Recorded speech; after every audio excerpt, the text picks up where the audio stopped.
If you ask me to pinpoint the exact moment my life took a sharp turn off the rails, or more precisely, the moment I chose to send it barreling into chaos, it wasn't when the authorities arrived at my door.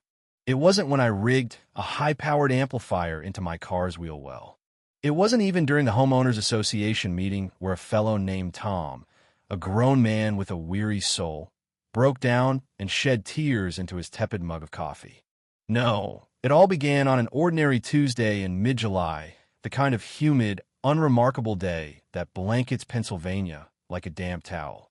I was idling in my driveway, behind the wheel of my sleek black Tesla Model Y, gazing at my garage door. The air conditioning whispered cool relief against the sweltering 90-degree heat outside. Inside, it was a comfortable 68 degrees. But blocking my path to the cool sanctuary of home was Helen. To grasp the fury, the pure, concentrated irritation that drives a reasonable man to install train horns on his vehicle, you need to understand the setting. You need to know about Willow Creek Meadows. It's one of those planned suburban communities that seems engineered by some distant architect who'd only glimpsed the American dream through a foggy lens. Here, lawns must measure precisely between 2 and 3 inches tall. No more, no less. Mailboxes are restricted to shades like autumn beige or soft sandstone, hues so similar they blur together but carry legal distinctions in the rulebook. It's a place of enforced quiet, safety, and the slow erosion of spirit, where folks relocate to fret over property values until the end. I moved here 3 years ago. I'm John, a tech professional specializing in user experience design, which is just a polished way of saying I spend my days debating with clients why their websites shouldn't assault visitors with flashing reds and yellows like a bad nightclub. I value peace. I appreciate efficiency. Things should function smoothly. That's why I chose the Tesla. It's efficient, silent, a marvel of engineering on 4 wheels. Or it was silent until regulations intervened. Electric vehicles once moved like ghosts, slipping through neighborhoods without a whisper. But the National Highway Traffic Safety Administration, in their wisdom, required a pedestrian warning system. Now, below 19 miles per hour or in reverse, it emits a sound. The company's founder opted for something futuristic. Not a plain beep or engine growl, but a modulating hum reminiscent of a sci-fi spacecraft lifting off. From inside the car, with windows sealed and music playing, it's barely noticeable. Outside, though, it apparently heralds the end times. I just returned from a grueling 10-hour workday, my mind shredded from a Zoom marathon where a client insisted on adding a popping cork sound to every button click. I was exhausted, drained, yearning to park and collapse indoors. I maneuvered into the cul-de-sac, shifted to reverse, and the screen lit up with a backup camera. The warning system activated, a soft, ethereal hum. I eased back, aligning with the driveway seams. Halfway in, the sensors blared, beep, beep, beep. The display flashed red. Obstacle detected. My pulse spiked. Had I clipped a child? A pet? Some wandering package drone? I checked the mirror. It wasn't a pet. It was worse. Helen. She lived at 402, directly opposite. In the ecosystem of suburban nuisances, Helen reigned supreme. A woman in her late 50s, with a razor-sharp bob haircut and an arsenal of floral blouses paired with practical sneakers. She didn't pursue hobbies. She collected complaints. She lacked friends. She amassed allies in outrage. She appointed herself the enforcer of the neighborhood's tranquility and decorum. She stood inches from my door, face inches from the glass, lips moving in rapid fire. I exhaled deeply, a sigh that clouded my resolve. I sat motionless, the car still reversing, the hum pulsing gently. She rapped the window, thump, thump. I wished for a sudden earthquake to swallow the street. When none came, I cracked the window 4 inches, enough for words, not intrusion. "Can I help you, Helen?" I asked, my tone flat but laced with fatigue. "Turn that off," she demanded, her voice a shrill drill that set teeth on edge. "Turn what off?" "That noise. You're revving at me. It's hostile, John. Menacing." I stared, glanced at the wheel back to her. "Helen," I said patiently, as if teaching basic facts to a puzzled child. It's electric. No engine to rev. No pistons, no combustion. Don't patronize me, she snapped, cheeks flushing. I have ears. It's a whine, unnatural like a drill in my skull. It's the safety feature, I recited, having explained it before. Mandated by law, so pedestrians, especially the visually impaired, know the car's moving. It stops when I do. It's too loud. She leaned in, her lavender-scented perfume invading like a lawsuit. I have tinnitus. That pitch triggers it, like a stab to the eardrum. I can't alter it. It's standard. Liar. She stepped back, hands on hips. I researched it. These cars are computers. You amplified it to spite me over the garbage bin last week. Ah, the bin. I left it curbside until 6:15 p.m. Bylaws demanded 6 o'clock. She photographed it, time-stamped, leading to a $50 fine. This isn't about the bin, I fibbed, though her meddling fueled my growing disdain. I'm just parking. Move, and it'll stop in seconds.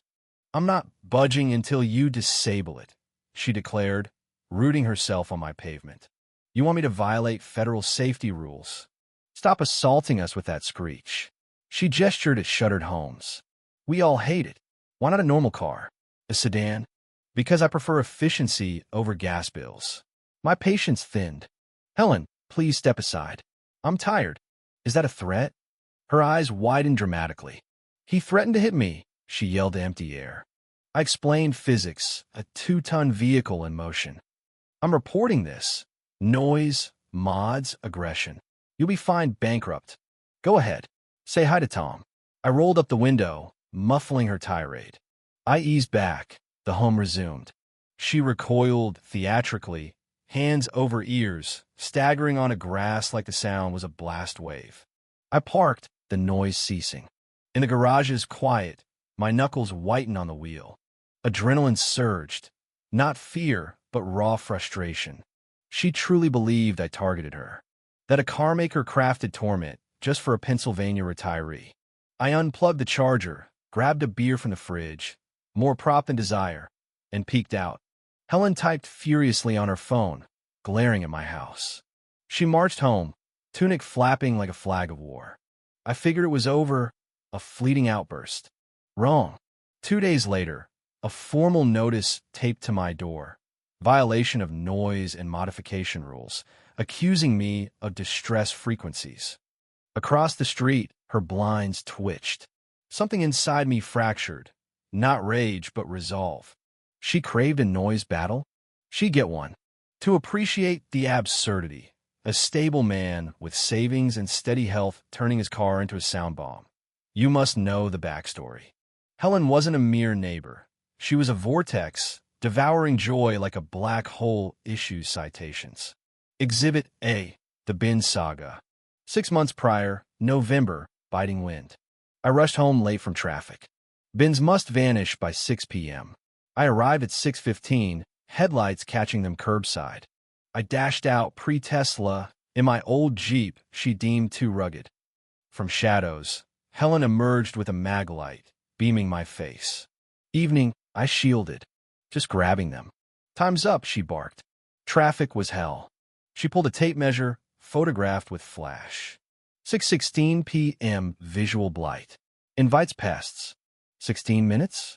Pests aren't that punctual. Slippery slope to chaos. 3 days later, $50 fine. Her photo circled in red. Exhibit B, the barbecue disaster. July 4th weekend. I'd splurged on a premium smoker for brisket. Started at 3:30 a.m. Oak and cherry wood yielding thin blue smoke. Aroma of triumph. Sirens shattered the peace. Fire trucks screeching in. Firefighters geared up, axes ready. Where's the fire? I ran out, tongs in hand. Evacuate. Report of black smoke, toxic chemicals. It's brisket. We checked. No fire. Captain sniffed. Nice rig. False alarm, barbecue. Who called? Her shadow in the blinds. Next day, her post. Some pollute our air. Asthma sufferers matter. Smoked meat for commercial zones.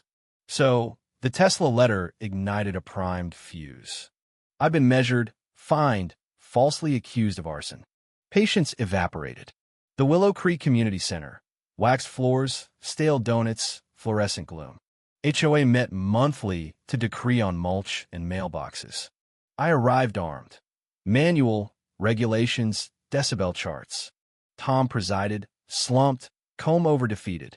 Helen, standards liaison, clutched her binder. Others, Martha knitting, Ed dozing. Item 4, John's car noise, Tom sighed. I presented, appeal violation. Sound is mandated safety, unmodifiable. Helen erupted, screech, dying robot. He hacked it, farts goats. I haven't goat-ified it. Stockholm. It's my disability, hypersensitive hearing. He tuned to my migraines. No dashboard knob for Helen's headaches. It's assault. She played a faint recording. Hum amid static. Room silent. Ed snored. Tom whispered, I know she's nuts. My nephew's Model 3 hum is fine, Star Trek-ish, but she threatens lawsuits. Premiums rise, dues hike, riots. So, change the sound. Muffle it. Make her think she won. Her emails, PDFs, at 3 a.m. I had Helen smirk. You want distinct, recognizable vehicle noise? Commands respect. Yes, like a real car. Consider it done. I left, purpose hardening. She want a warning? She get thunder. I drove home, then researched Tesla mods, amplifiers, train horns. Forums led to Soundwave Customs, edge of town. I called, unique project, upgrade warning to Wrath of God. Pause, chuckle. When? Now. The industrial park. Warehouses, razor wire. Shop vibrated with bass. Behind counter, Frank, massive, tattooed like circuits, beard epic. John? Wrath of God. Frank grinned. Brenda type? Let's pay it. He diagrammed. Bypass stock tap reverse lights, relay, amp, marine horn, Coast Guard tough. File, locomotive blast, 130 dB. Kill switch. Toggle. UX. We auditioned. CSX horn, visceral, chest thumping. He installed, hidden, stealthy. Test and lot. 134 dB. Birds fled, cat bolted. Worth every penny. I paid, drove home. Helen watched my return, flinching at Stockholm. Forum post, ban non-engine noises. Sunday dawn, armed switch. Garage opened. Helen garden curbside. Morning. Fix the sound distinct. She cupped ear. What? I reversed. Blao it. Sonic wall. Helen airborne, half flying, can spraying, crumpling into bushes. Sound cut. Silence rang. She sat up disheveled, leaf stuck. Bomb. Terrorism. Neighbors emerged. Sonic cannon. I approached. Okay. New profile, did you hear? Felt in teeth. Where's the train? Just Tesla. Legal warning. She fumbled phone. 911. Officer Jenkins arrived. Same from barbecue. Complaint. Sonic attack. Helen ranted. I demonstrated stock. Switch off. She requested change. Jenkins tested. Mild hum. Ma'am, that's quieter than my cruiser. Lies. He modded. Jenkins eyed me. Off record. Impressive but careful. He left. No violation. Helen retreated, defeated. No more complaints. Peace reigned. Tom emailed. Email stopped. Thanks. Victory. What do you think? Share in comments. Was this justice against injustice or needless aggression? Take a stand. Express your views on handling bullies and unfairness in daily life.